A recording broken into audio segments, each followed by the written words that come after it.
quanta gente ci sta? Buonasera a tutti e bentornati a Liberamente, variazioni e scorribande qui su Radio Libertà.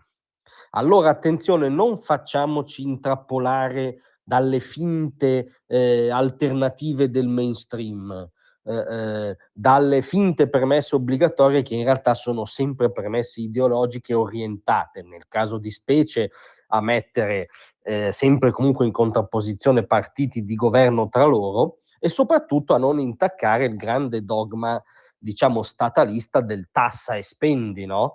Che ha segnato troppe stagioni della storia politica italiana e che è esattamente quello che il popolo elettorale del centrodestra, la constituency del centrodestra, vorrebbe mettere in discussione.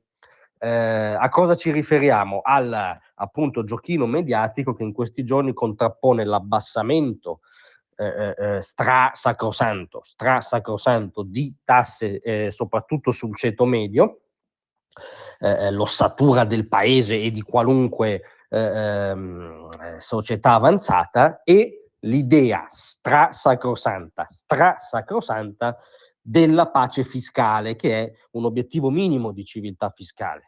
In questo senso oggi c'è stato un Consiglio federale della Lega dove Matteo Salvini ha chiarito la falsità della contrapposizione e la sua volontà politica di uscire da questa falsa contrapposizione.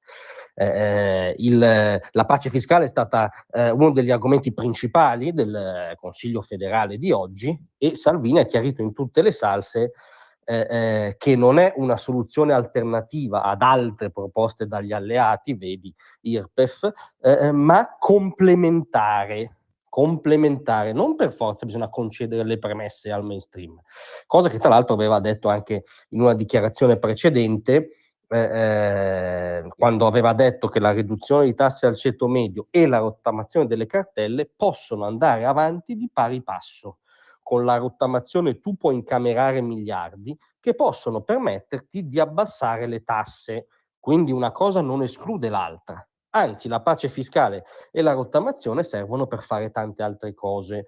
E sì, perché qui rischia di sfuggire cos'è la pace fiscale, che giustamente la Lega ricorda dover essere in cima all'agenda di qualunque centrodestra seriamente alternativo al tassa e spendi di cui sopra.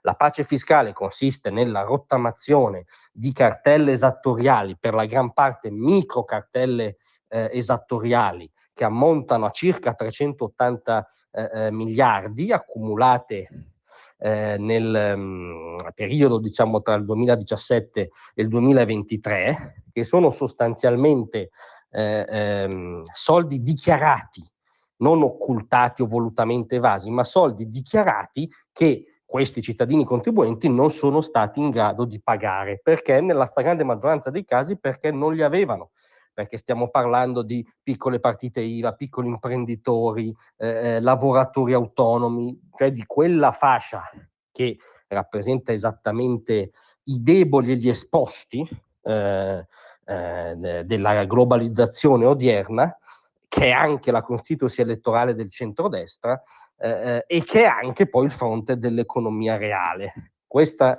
ipotesi di rottamazione, che consisterebbe sostanzialmente in 120 rate tutte uguali, senza maggiorazioni, more, via dicendo, sparse in 10 anni, consentirebbe un recupero di gettito che in caso contrario tu non vedresti più perché non ce la fanno costoro, non sono i grandi evasori che spostano mega capitali in Svizzera o in paradisi fiscali in giro per il mondo. Sono, ripetiamo, nella stragrande maggioranza dei casi partite IVA o piccole partite IVA. In questo caso recupereresti il gettito che puoi recuperare, faresti in modo che tutte queste persone tornino ad agire sul mercato libere, sgravate, e possano riprendere tranquillamente le loro attività senza avere questo macigno sulle spalle. Quindi innesti sicuramente un circolo virtuoso per l'economia, incameri risorse da destinare sicuramente anche a operazioni come l'abbassamento dell'IRPEF. Come vedete, questa cosa tiene insieme una visione che è poi corrisponde a uno storico slogan del centrodestra, che è il fisco amico, non il fisco punitivo verso il contribuente. E a dire che ci sono i tempi e i modi per inserire la pace fiscale nella prossima manovra è stato anche il ministro dell'economia Giancarlo Giorgetti.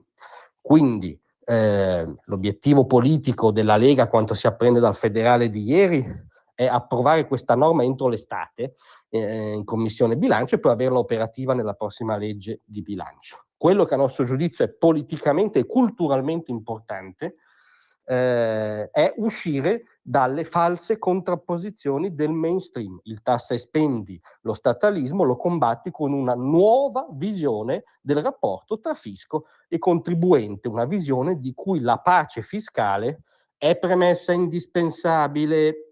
Grazie a tutti, a domattina. Tra un manifesto e lo specchio